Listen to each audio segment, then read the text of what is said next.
Alright, so today's lesson is on solving two-step equations. Got a few notes we're going to go ahead and take beforehand. Alright, step one is that we're going to go ahead and box the variable and draw the line down their equal sign, just like our one-step equations.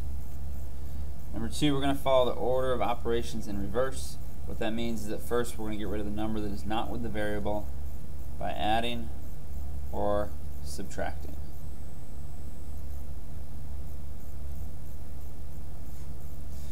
Next, we're going to go ahead and get the variable by itself by multiplying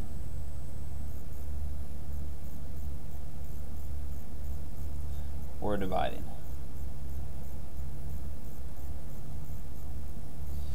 Alright, so let's go ahead and start our examples here. Our first example is 6n plus 4 equals 28. So I'm going to go ahead and box my variable n, just to remind me that's what I'm trying to solve for. Bring down my equal sign here. Okay. So first I'm going to go ahead and do the opposite. Instead of doing multiplying and dividing first, I'm going to be adding or subtracting. The opposite of adding 4 is subtracting 4. So I'm going to subtract 4 for both sides. My 6n now is all by itself, so bring down my 6n. 28 minus 4 is 24. Now I'm going to look at my 6n here. I notice that they're multiplying. Opposite of multiplying is dividing, so now I'm going to divide by 6. That leaves n by itself because the 6's cancel each other out, giving me 1n. And that is going to equal 24 divided by 6 is equal to 4. Now just like one-step equations, I can go ahead and check my work for my two-step by plugging it in. So I can do 6 times 4 plus 4 is equal to 28. Now I follow my order of operations. 6 times 4 is 24, plus another 4, and I get 20 is equal to 28. Alright, so look at number 2. We've got 8 plus j divided by 4 is equal to 17. Go ahead and box it. Draw my line down. I'm going to subtract my 8 first, because it is a positive 8. I want to be able to get rid of it. So by subtracting my 8 on that side, I leave a j divided by 4. And then 17 minus 8 is 9. Now I look at my j divided by 4. The opposite of division is multiplication, so I'm going to multiply by 4. Multiply by 4. And I get j by itself. 9 times 4 is 36. Should be my answer. Let's go ahead and plug the 36 into our problem. So we have 8 plus 36 over 4, 17. I do order of operations. 36 divided by 4 is 9. Bring down my 8. 8 plus 9 is 17. 17 equals 17, so j equals 36 works. Okay. Alright, our next one here, we have a few common mistakes that sometimes people have trouble with. Mistake number 1 is be careful when subtracting from a negative.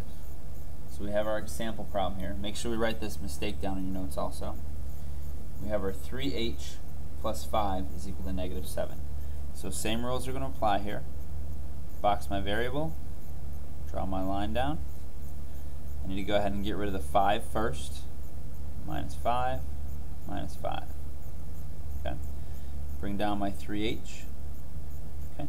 Now I have a negative 7 minus 5. This is solved just like any other integer problem. Negative 7 minus 5. Oops. Let's make sure we can see that. I don't subtract, I add the opposite. So now it is a negative 7 plus a negative 5, giving me an answer of negative 12. Okay. Alright, now I go ahead and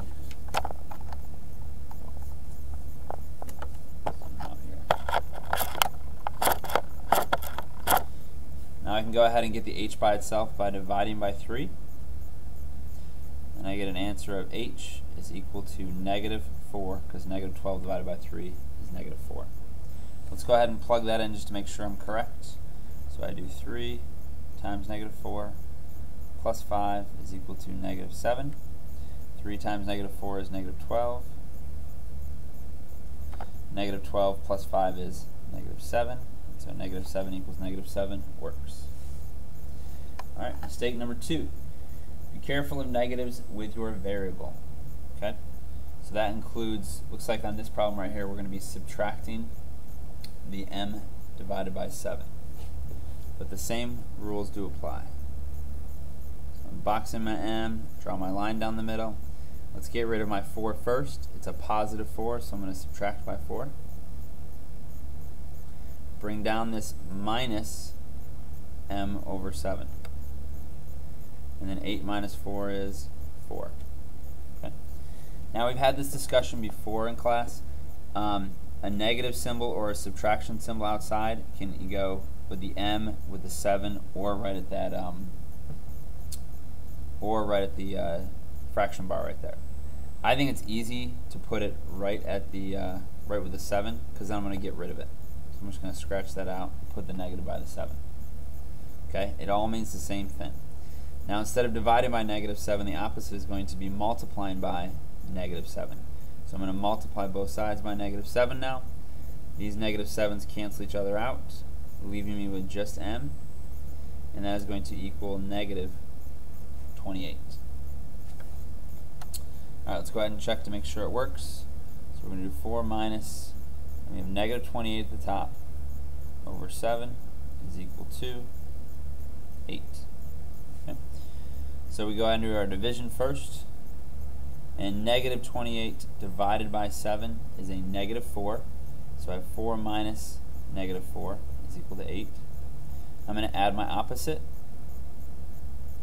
So now I have 4 plus 4, which is 8, equals 8. So negative 28 works.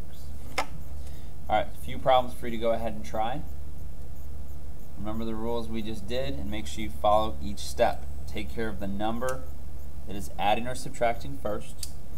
Then take care of the number that is multiplying or dividing with the variable.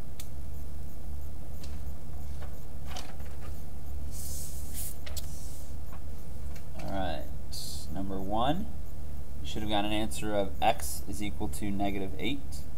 Okay, and when you checked it, you should get 4 equals 4. Number 2, t is equal to negative 16. Number 3, x is equal to 6. And number 4, n is equal to 2/5, which would be go ahead and be simplified from 4/10. Alright? So you can get a fraction as an answer. If you missed any of these, make sure this video gets paused and you check and see the steps that I did, and you can compare them with your steps.